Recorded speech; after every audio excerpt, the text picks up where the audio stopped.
Admiral Jake Morrison stood at the massive viewing window of the human embassy on Centauri Prime. The alien city stretched out below him like a twisted maze of crystal towers and floating platforms. He had called this place home for 12 years, but today would be his last day here. The communication device on his desk buzzed with an urgent message from Earth Command. Jake walked over and activated the holographic display. President Collins appeared, her face grave and tired. "Admiral, the vote is final. The Senate has approved the complete withdrawal from the Galactic Council. All human personnel are to evacuate. Council space within 72 hours. Jake nodded slowly. He had expected this day would come. For 30 years, humanity had tried to find their place among the stars. They had joined the Council with hope and dreams of friendship with alien races. Instead, they found only contempt and dismissal. "Understood, Madam President. I'll begin the evacuation immediately. Jake, I want you to know this wasn't an easy decision. We tried everything. We offered our technology, our knowledge, our friendship. They treated us like children playing with adult toys." The Admiral remembered all the council meetings where human representatives were ignored or mocked. He remembered the trade deals that favored every species except humanity. He remembered the military operations where human lives were considered expendable. "What about the humans who want to stay?" Jake asked. "They can make their own choice, but they won't be under Earth's protection anymore. This is goodbye, Admiral. Bring our people home." The transmission ended, leaving Jake alone with his thoughts. He activated the embassy's communication system and sent out the evacuation order.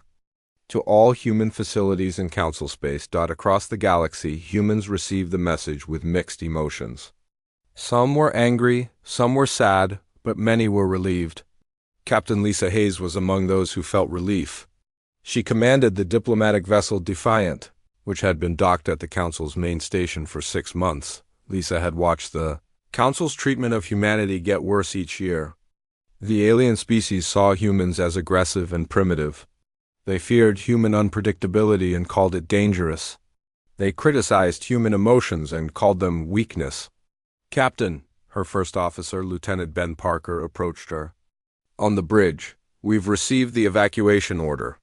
All human ships are to leave Council space within 3 days." "Finally," Lisa said quietly, "set course for the Council chambers. I have one last message to deliver."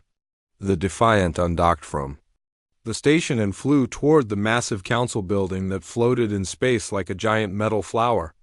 Lisa had been in those chambers countless times, pleading humanity's case to alien leaders who barely listened. The council was in session when Lisa arrived.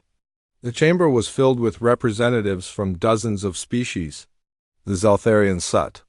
In the center, their tall blue forms radiating arrogance. Chancellor Vexthal, their leader, was speaking about expanding their territory into former human colonies. "The primitive humans have finally seen reason," Vexthal was saying. "Their departure will allow more civilized species to develop those worlds properly." Lisa stepped forward to the speaking platform. The chamber fell silent as the aliens noticed her presence. Some looked amused, others annoyed. "I come before this council one final time," Lisa began, her voice clear and strong. "Not to ask for anything, but to say goodbye." Vexthal's 4 eyes narrowed. "Captain Hayes, your species has already caused enough disruption. State your business quickly. 30 years ago, humanity reached for the stars with open hands and open hearts. We came seeking partnership, friendship, and mutual growth. We offered our unique perspectives, our innovations, our courage." Several council members whispered among themselves. The insectoid Cathara clicked their mandibles in what Lisa knew was their version of laughter. "Instead, we found condescension and dismissal. You called our emotions weakness, our adaptability chaos, our curiosity dangerous. You treated us like children who didn't understand the adult world."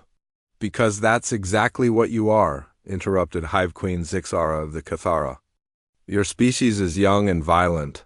You lack the wisdom of true civilization," Lisa smiled sadly. "Perhaps you're right. Perhaps we are too young to understand your ways. But we're not too young to understand when we're not wanted." She activated a small device that projected holographic images throughout the chamber.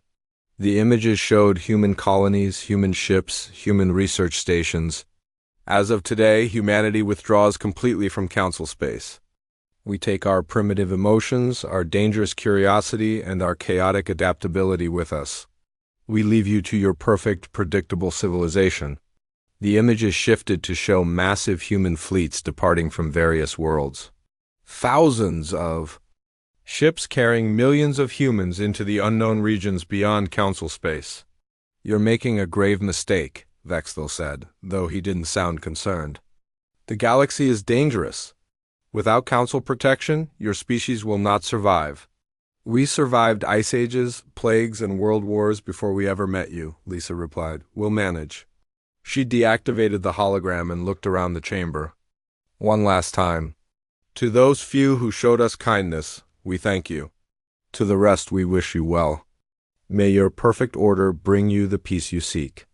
Lisa turned and walked toward the exit. Behind her, the council members were already discussing how to divide up human assets.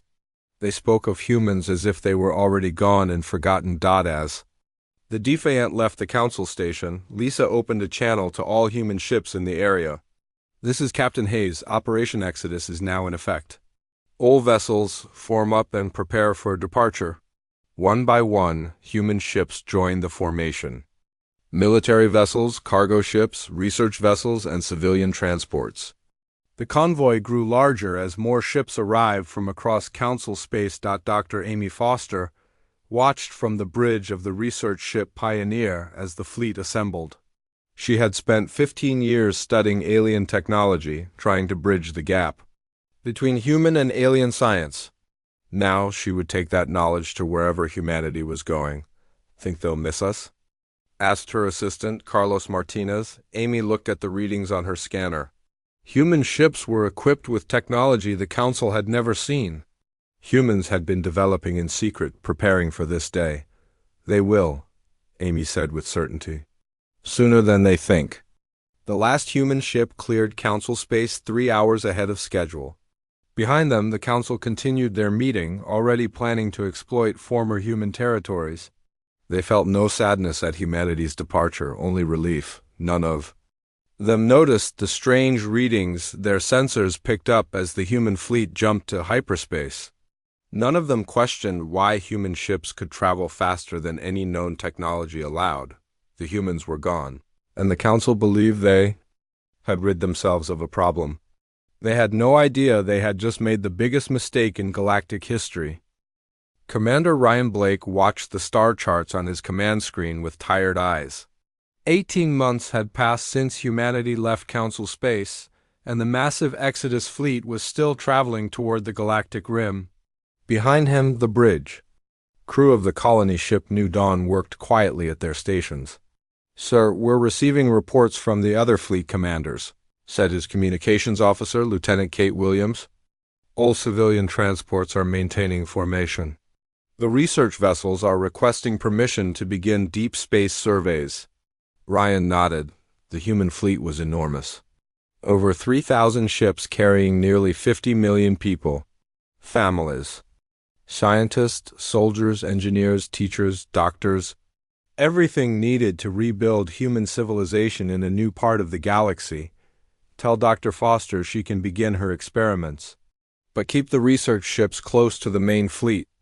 Dr. Amy Foster was aboard the Pioneer, the most advanced research vessel in the human fleet. For months, she had been working on theories that could revolutionize space travel. Ryan hoped her work would give humanity the edge they needed to survive. In the unknown regions ahead, on the Pioneer's main laboratory, Amy stared at the readings on her quantum scanner. The dark matter in this region of space behaved differently than anywhere else in the galaxy. It seemed to respond to certain energy frequencies in ways that defied known physics. Carlos, are you seeing this? She called to her assistant, who was calibrating a new sensor array. Carlos Martinez looked up from his work. The dark matter readings? Yeah, they're off the charts. It's like the stuff is almost alive out here. Amy had been studying alien technology for years, but this was something entirely new. The council races had always told humans that faster-than-light travel was limited by quantum barriers. But these readings suggested those barriers might not exist in the right conditions. What if they were wrong? Amy muttered to herself. What? If there are ways to travel that they never discovered? She began running calculations on her computer. The numbers were promising, but she needed more data. Amy activated the ship's long-range scanners and began mapping the dark matter currents in the surrounding space. Meanwhile, on the flagship New Dawn, Ryan received reports from scout ships that had been exploring ahead of the main fleet. The news was mixed. They had found several star systems that could support human life, but they had also detected signs of unknown alien activity. Commander, we're picking up energy signatures from the Kepler 442 system, reported his sensor officer. They don't match any known council technology, Ryan frowned. The last thing humanity needed was to run into hostile aliens in their new home. Send a stealth probe to investigate. And tell the fleet to maintain radio silence until we know what we're dealing with. As the human fleet continued deeper into unexplored space, changes were beginning to show back in council territory. The first signs were small. Trade routes that had operated smoothly for decades started experiencing delays. Computer systems that had never failed before began showing errors on the Kithara homeworld. Hive Queen Zix Ara noticed that her manufacturing centers were producing fewer goods than expected.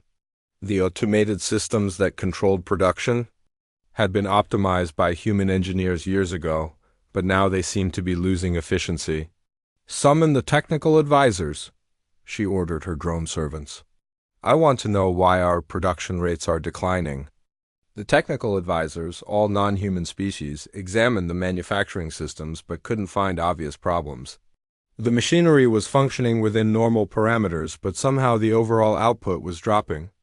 Perhaps we need to recalibrate the optimization algorithms, suggested one advisor, but when they tried to access the optimization protocols, they discovered that the code was more complex than anyone had realized. The human engineers had built intricate systems that the Kithara had never fully understood. They had simply trusted that the systems worked. Similar problems were appearing throughout council space. The Shardmind Collective, a species of crystalline beings who prided themselves on computational perfection, began experiencing cascade failures in their quantum processing networks. The Shardminds had always considered themselves superior to organic species in mathematics and logic. But their processing arrays had been enhanced with human-designed error correction protocols that they had dismissed as primitive.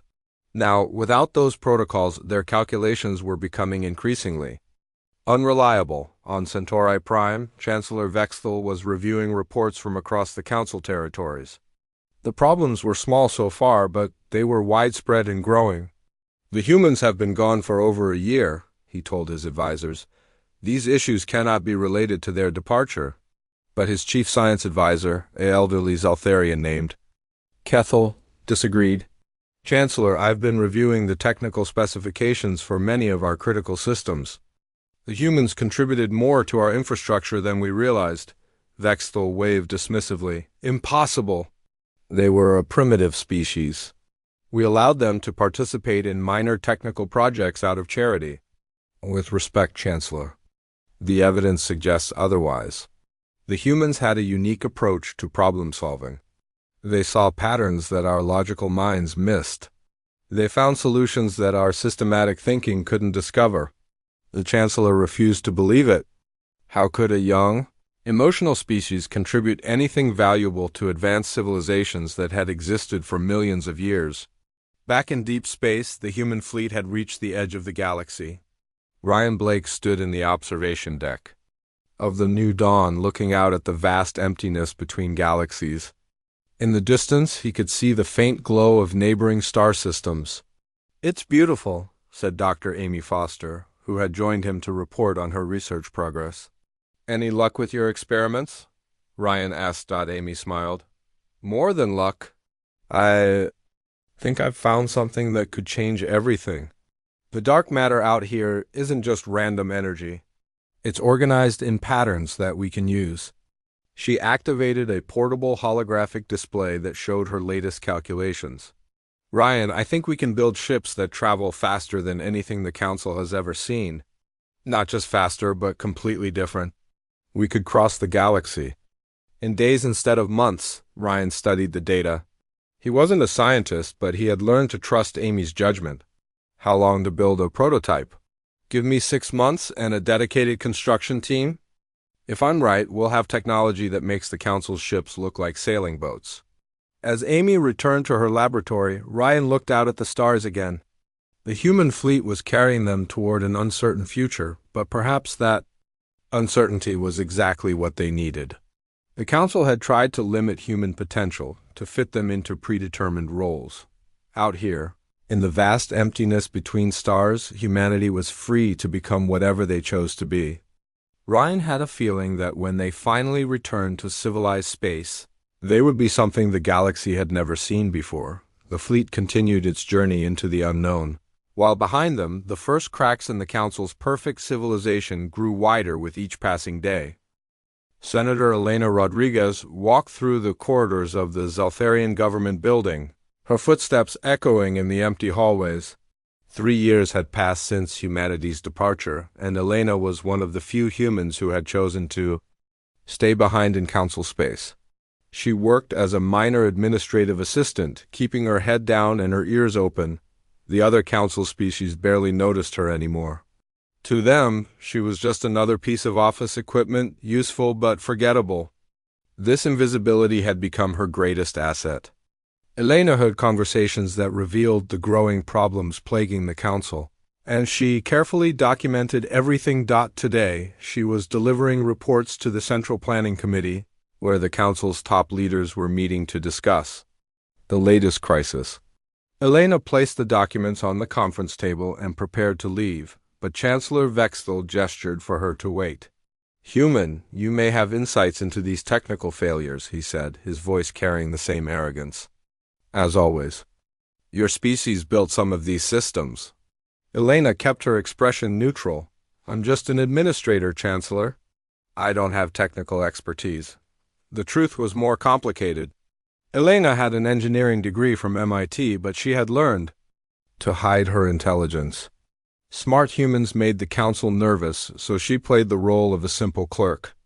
"These system failures are spreading," said Hive Queen Zixara, her mandibles clicking with frustration.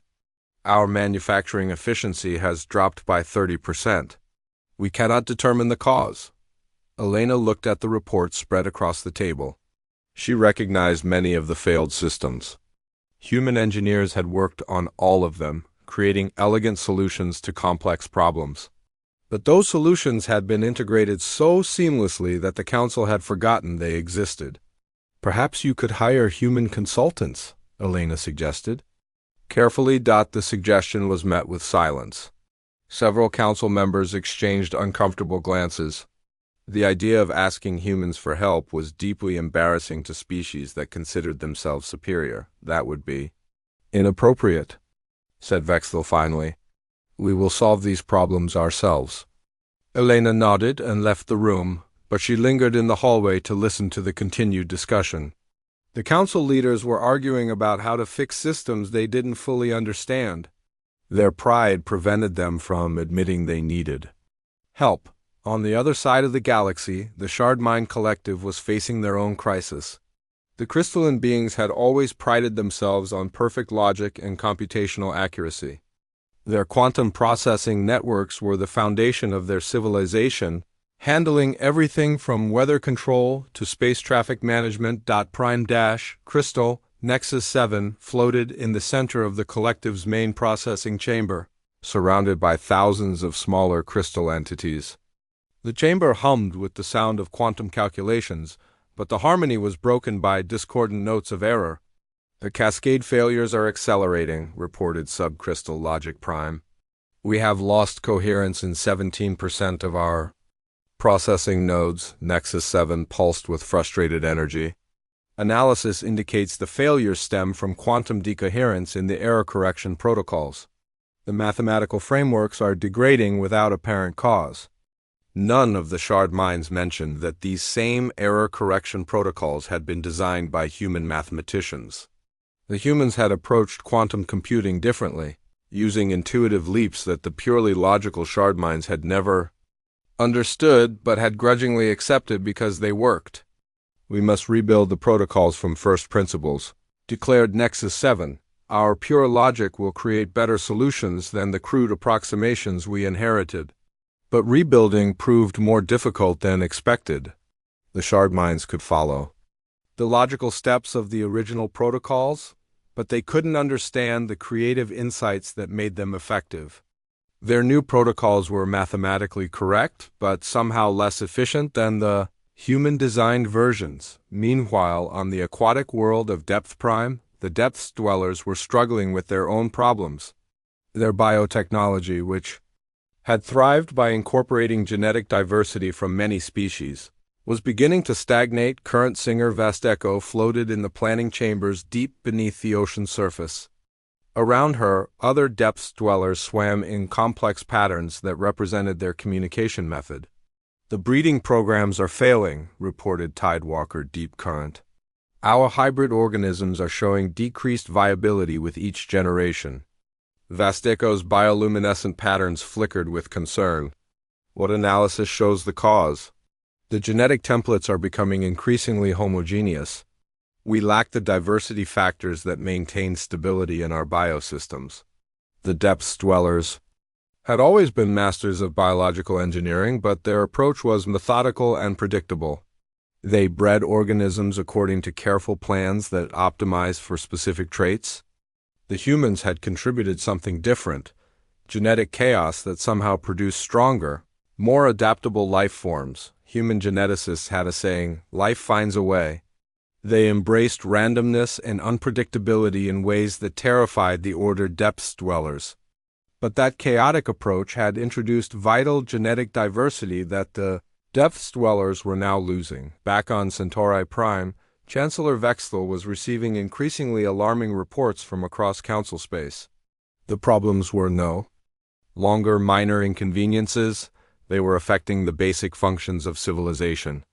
"Sir, the hyperspace navigation network is showing anomalies," reported his military advisor, General Cathar. "Several merchant vessels have become lost in hyperspace. Search and rescue operations have been unsuccessful." Vexthal studied the navigation logs with growing concern.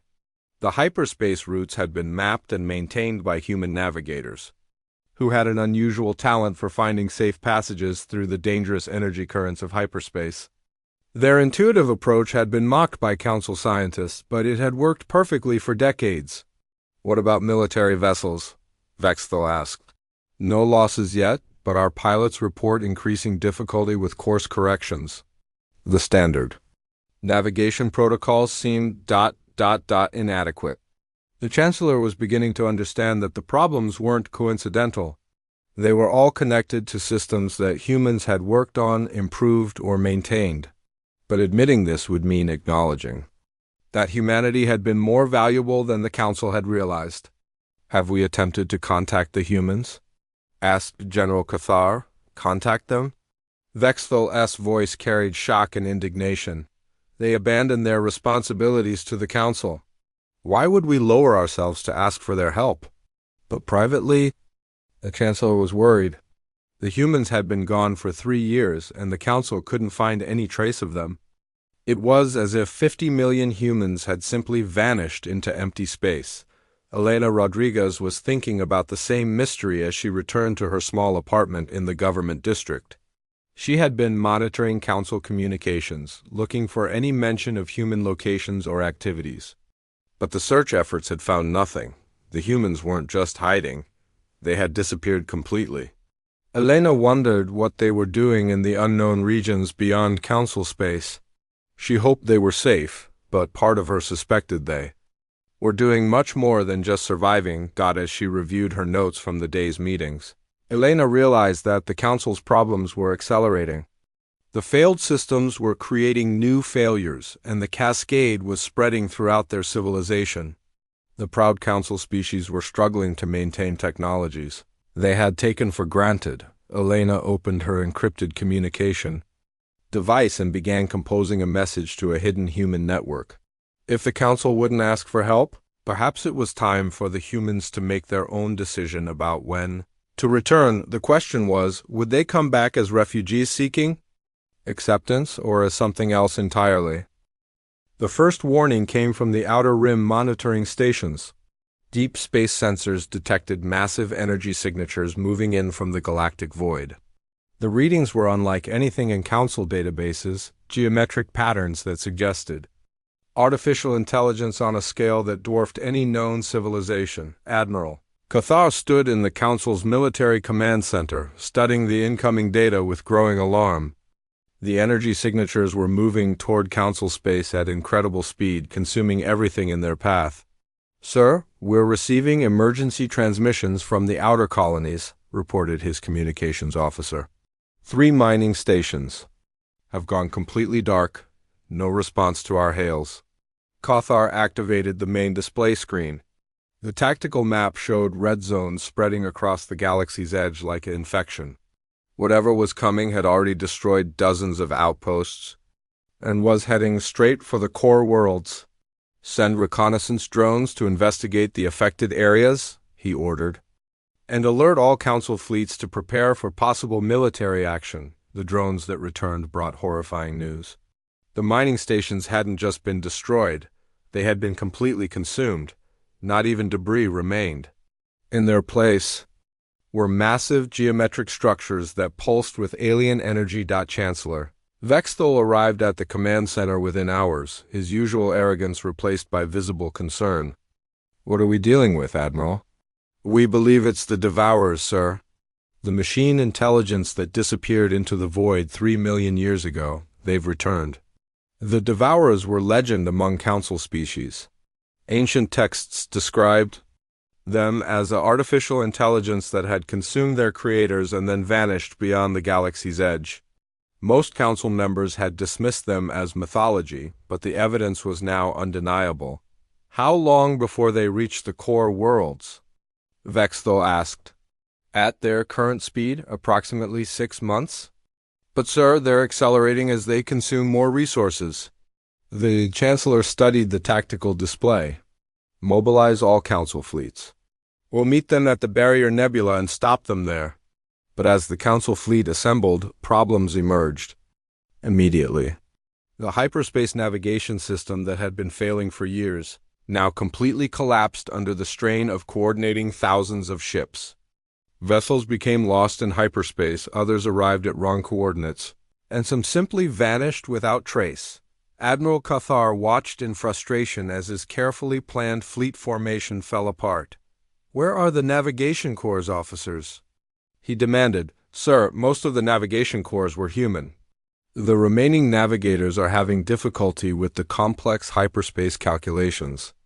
The truth was that humans had possessed an intuitive understanding of hyperspace that other species couldn't replicate. They could feel the energy currents and find safe passages through instinct rather than pure calculation. Without them, the Council's ability to move large fleets had become severely limited. Meanwhile, in the hidden regions beyond the galaxy's edge, Admiral Pete Thompson received the first reports of the Devourer invasion through long-range sensors. He stood on the bridge of the battleship Defiance, humanity's most advanced warship, watching the distant energy signatures with professional interest. "Sir, the Council fleets are mobilizing," reported his tactical officer, Lieutenant Susan Walsh. "Their formation is ... chaotic. They're having severe navigation problems." Pete nodded grimly. He had expected this. The Council had never understood how much they depended on human expertise for their most basic operations. Now they were paying the price. "What's the assessment of their chances against the Devourers?" he asked. "Minimal, sir. The Devourers adapt to conventional military tactics within hours. The Council's approach is too rigid and predictable." Pete studied the tactical data flowing across his screens. The human fleet had been monitoring the Devourers' movement for months, analyzing their patterns and capabilities. What they had discovered was troubling. The Devourers weren't just consuming matter, they were learning. Each world they consumed added to their knowledge base. They could predict and counter any conventional military strategy within minutes of encountering it. "Sir, message from Dr. Williams," reported the communications officer. "She's requesting permission to begin the final phase of the Ghost Protocol." Pete considered carefully. The Ghost Protocol was humanity's most ambitious project, a complete integration of human intuition with artificial intelligence. It would create something unprecedented in galactic history, granted. Tell her to begin immediately. In the research facility aboard the exploration vessel Pioneer, Dr. Kate Williams activated the quantum processors that would link human consciousness directly with advanced AI systems. The technology was revolutionary, allowing human creativity and intuition to merge with machine logic and computational power. "Are you ready, Marcus?" she asked the volunteer test pilot, Marcus Chun. A former Council fleet navigator nodded as he settled into the neural interface chair. "I've been ready for years. Let's see what we can become." The neural link activated, and Marcus felt his consciousness expand beyond his physical body. He could sense the quantum fields that permeated space, feel the gravitational currents that guided celestial bodies, and understand the mathematical relationships that governed reality itself. "Incredible," he whispered. "I can see everything. The Devourers, the Council fleet, the hyperspace routes. It's all connected." Dr. Williams monitored the integration process carefully. The AI wasn't replacing human thought, it was amplifying it. Marcus retained his creativity and intuition, while gaining access to computational abilities that far exceeded any purely artificial system. "Can you pilot a ship like this?" she asked. Marcus smiled. "I can pilot a fleet, maybe an entire armada." As the neural interface experiments continued, the Council fleet finally reached the Barrier Nebula. Admiral Cathar deployed his ships in a defensive formation that had been successful against conventional enemies for centuries. The Devourers arrived 12 hours later. The battle was a disaster. The Council fleet fought bravely, but their tactics were predictable and their coordination was flawed. The Devourers analyzed their attack patterns within minutes and adapted accordingly. Geometric dreadnoughts flowed around the Council's rigid formations like water around stones. "Sir, we're losing ships faster than we can count them," reported Cathar's tactical officer. "Their weapons are adapting to our shields. Our return fire is becoming less effective with each exchange." Admiral Cathar watched his fleet dissolve. Under the Devourer assault, ships that had seemed invincible were consumed and converted into enemy units within hours. The geometric precision of the machine intelligence was overwhelming the chaotic courage of organic life. "All ships, retreat to secondary positions," he ordered. "We cannot hold this line." But retreat proved as difficult as attack. The navigation problems that had plagued the Council fleet during assembly now made organized withdrawal nearly impossible. Ships scattered in all directions, some fleeing toward the core worlds, others becoming lost in hyperspace. Chancellor Vexthal received the news aboard his flagship with growing horror. The Council's greatest fleet had been routed in less than 2 days. The Devourers were now advancing toward the inhabited worlds with nothing to stop them. "Sir, we're receiving emergency requests from dozens of worlds," reported his communications. "Officer, they're asking for evacuation assistance." Vexthal realized that the Council faced complete destruction. Their military was broken, their technology was failing, and their greatest enemy had returned stronger than ever. "Send a message to all Council worlds," he said quietly. "Prepare for the worst." But unknown to the Council, human sensors were tracking every moment of the battle. Admiral Pete Thompson and his officers analyzed the Devourer tactics with growing confidence. "They're good," Pete admitted. "But they're still predictable. They follow patterns, even if they adapt quickly." "Sir, Dr. Williams reports that the Ghost Protocol is ready for full deployment," reported his tactical officer. "We have 50 pilots ready for neural interface." Pete looked out at the stars where the Council fleet was retreating in disorder. Part of him felt sympathy for his former colleagues, but another part recognized that this crisis might be exactly what humanity needed. "Begin Phase 2, he ordered. It's time to remind the galaxy what humans can do when they're truly free. The emergency session of the Galactic Council was the most desperate gathering in their recorded history. Chancellor Vexthal stood before the assembled representatives, his usual pride replaced by barely contained panic. Behind him, holographic displays showed the advancing Devourer forces consuming world after world. "The situation is critical," Vexthal announced, his voice strained. "The Devourers have consumed 47 systems in the past month. Our military forces cannot stop them." Hive Queen Zixara's mandibles clicked frantically. "Our production centers have been evacuated. We cannot manufacture replacement vessels fast enough to match their consumption rate." Prime Crystal Nexus 7 pulsed with chaotic energy patterns. "Our computational models predict total Council territory consumption within 18 standard months. No viable defense scenarios exist using current capabilities." The chamber fell silent. For species that had ruled the galaxy for millions of years, the concept of inevitable defeat was almost incomprehensible. But the mathematics were undeniable. "Perhaps," said a quiet voice from the back of the chamber, "it is time to consider alternatives." All attention turned to Ambassador Kreltax, a young Zeltharian who had always been considered a radical. Unlike most of his species, he had opposed humanity's exile and had argued for their inclusion as equals. "What alternatives could possibly exist?" demanded Vexthal. "We have deployed our greatest fleets and our most advanced technology." Kreltax stepped forward, his 4 eyes meeting the Chancellor's gaze steadily. "We could ask the humans for help."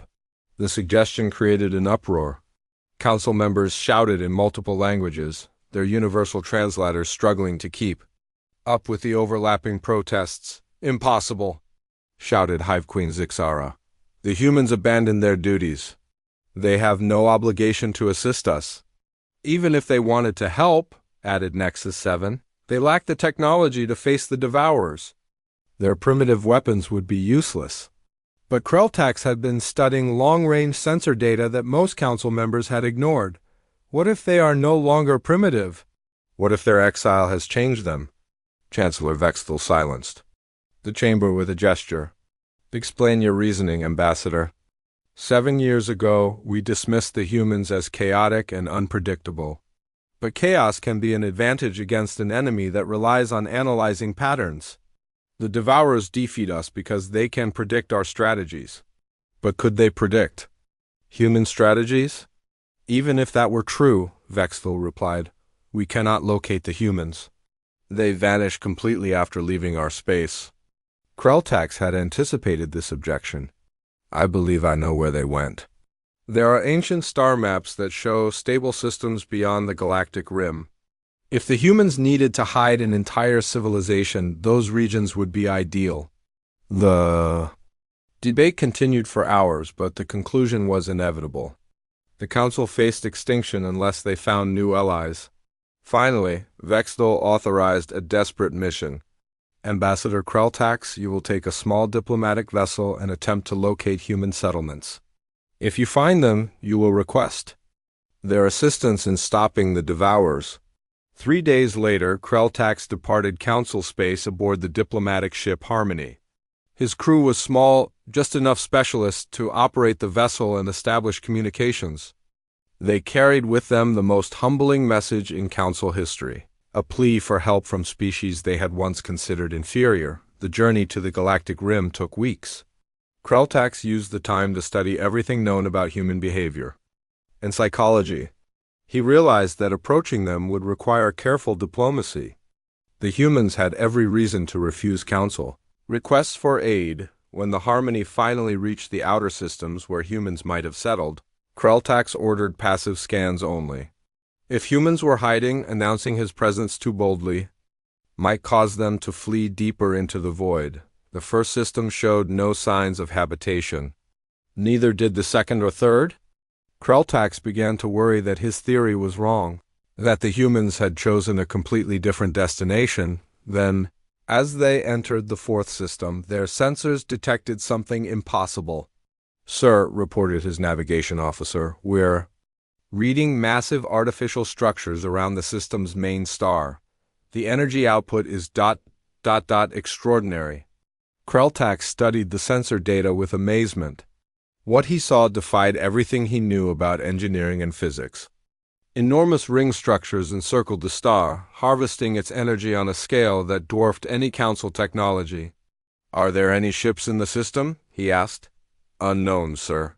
There's so much energy interference that our sensors cannot penetrate deeply enough to—" The officer was interrupted as every system on the Harmony shut down simultaneously.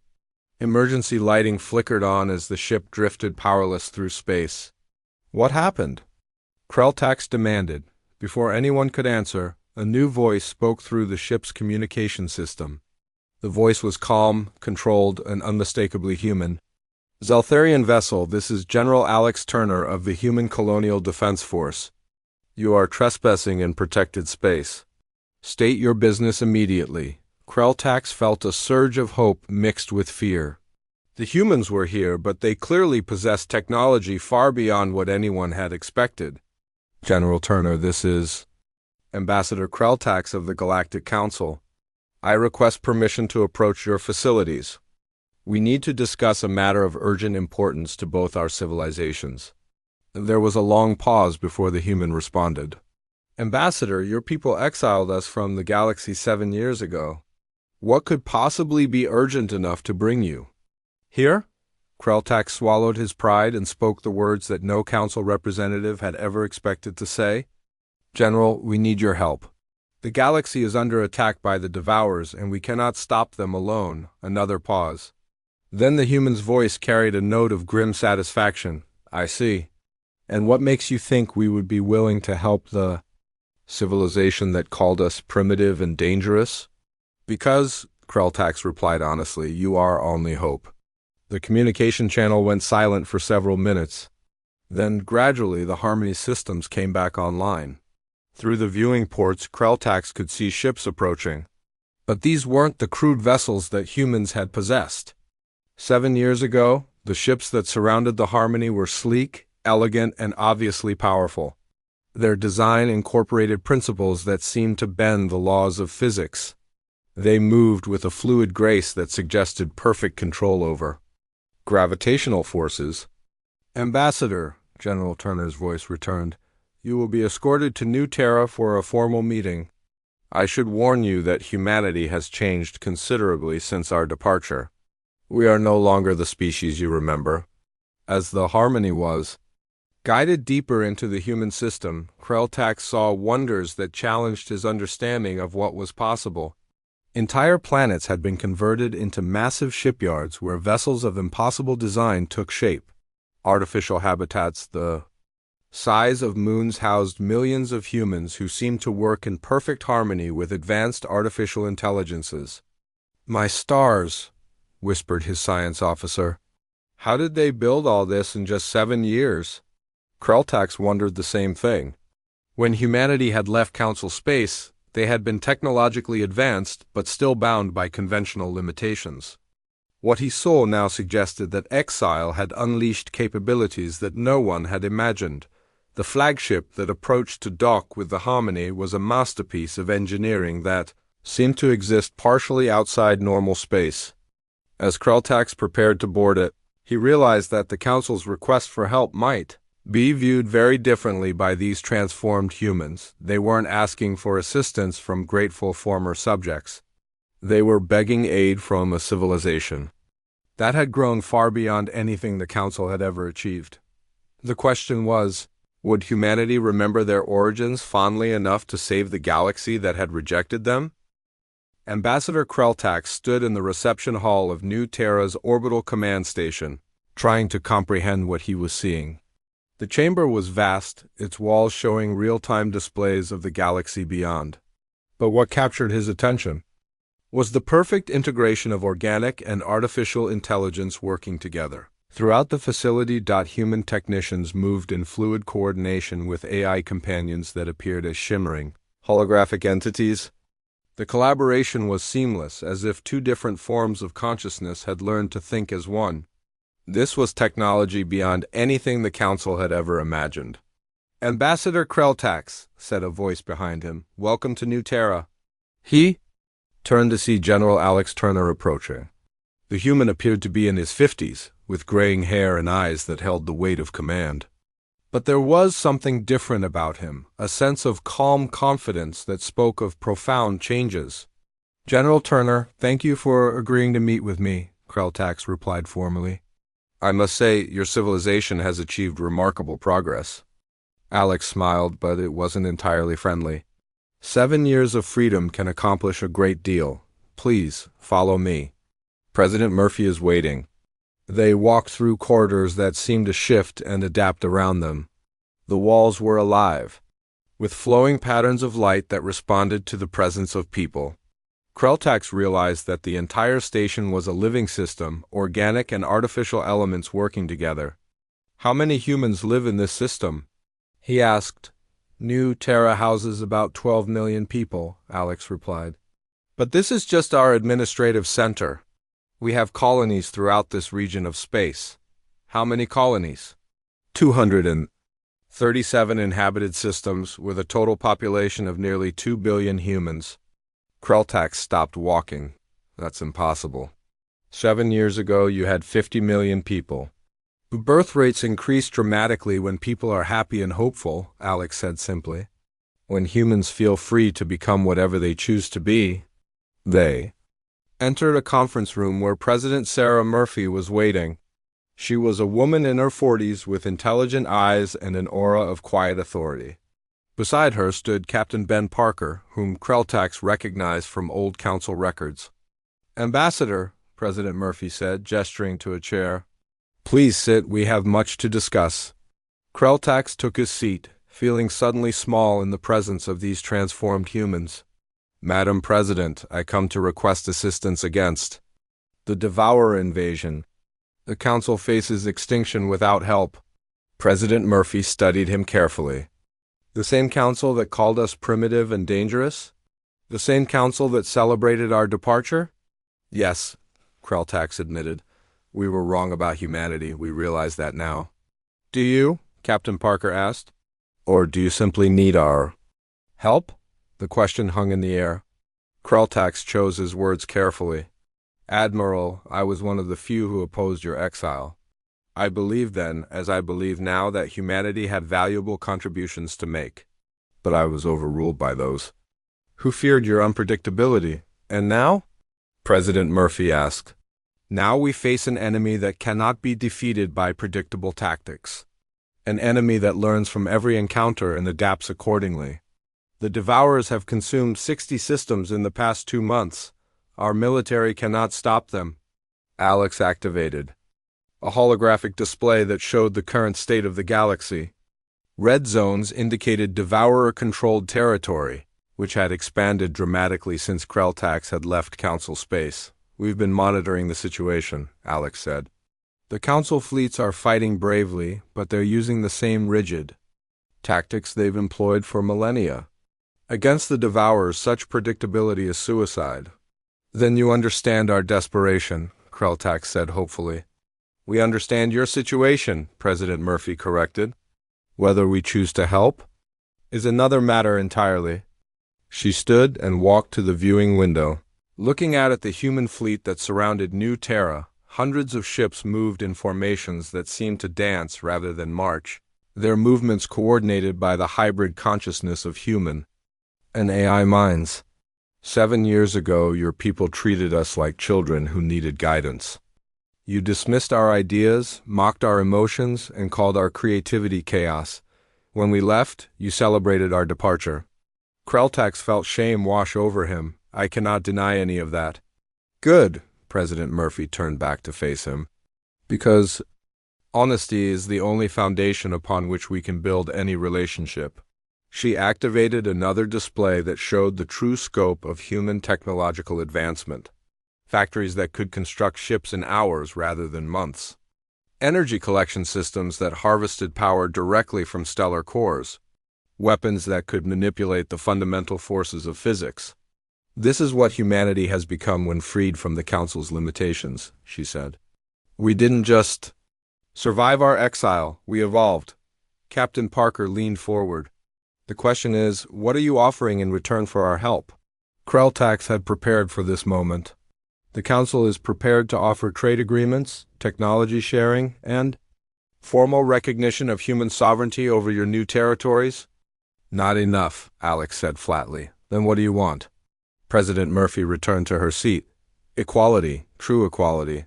Not as junior partners who are tolerated, but as equal members of whatever galactic government replaces the current council. That would require fundamental changes to council structure. Yes, it would, President Murphy agreed. The old system was based on the assumption that older civilizations are automatically superior to younger ones. That assumption led you to dismiss humanity, and it will lead you to dismiss the next innovative species you encounter. Kreltax realized that humanity wasn't just asking for help with the Devourers. They were demanding a complete transformation of galactic civilization. I cannot make such agreements alone, he admitted. I would need to return to the Council with your terms. There's no time for that, Alex said. The Devourers will reach the core worlds within weeks. President Murphy made her decision. We will help stop the Devourers. Not because we owe the Council anything, but because allowing them to consume the galaxy serves no one's interests. Relief flooded through Kreltax. Thank you. How quickly can you mobilize your forces? They're already mobilized, Captain Parker said with a slight smile. We've been tracking the Devourer advance for months. Our fleet is ready to depart immediately. Through the viewing window, Kreltax watched as the human fleet began to move. But these weren't the desperate defensive formations he had seen the Council use. The human ships moved with purpose and confidence, their formations shifting like living organisms. How will you defeat an enemy that adapts to every tactic? He asked. By being more adaptable than they are, Alex replied. The Devourers learn quickly, but they still think in patterns. Humans don't. 3 days later, the combined human fleet arrived at the edge of Council space. What they found was a galaxy in chaos. Devourer forces had penetrated deeper than anyone had expected, consuming worlds with terrifying efficiency. The human response was unlike anything in military history. Instead of rigid battle lines, they used fluid tactics that changed moment by moment. Human intuition guided by AI processing power created strategies that the Devourers couldn't predict or counter. Captain Ben Parker commanded the flagship Ascendant as it led the assault on the primary Devourer formation. The battle wasn't just fought with weapons, but with something the machine intelligence had never encountered. Pure creativity. The humans didn't just destroy Devourer ships, they captured and reprogrammed them, turning the machine intelligence's own adaptive capabilities against itself. Within hours, entire Devourer fleets were switching sides, their programming overwritten by human innovation. Chancellor Vexthal watched the battle from his command ship in stunned silence. The humans weren't just winning, they were demonstrating capabilities that made the Council's greatest achievements look primitive. Sir, his communications officer reported, we're receiving a transmission from the human flagship. President Murphy's image appeared on the main screen. Behind her, displays showed Devourer forces retreating throughout the galaxy. Chancellor, she said calmly, the immediate threat has been neutralized. We need to discuss the future of galactic civilization. Vexthal realized that the galaxy had changed forever. The species he had dismissed as chaotic and primitive had returned as the dominant power in known space. The Council's age of superiority was over. A new era was beginning, one where humanity would help shape the destiny of the stars. 6 months later, Dr. Amy Foster sat in her garden on New Terra, watching her grandchildren play among flowers that glowed with bioluminescent beauty. She was an old woman now, but her eyes still sparkled with the curiosity that had driven humanity to the stars. "Grandmother?" asked young Lucy Chun. "Why did the aliens think humans were primitive?" Amy smiled as she remembered the long journey. From exile to triumph? Because they forgot that sometimes the strongest thing you can do is walk away from those who don't value you. It gives you the freedom to become something they could never imagine.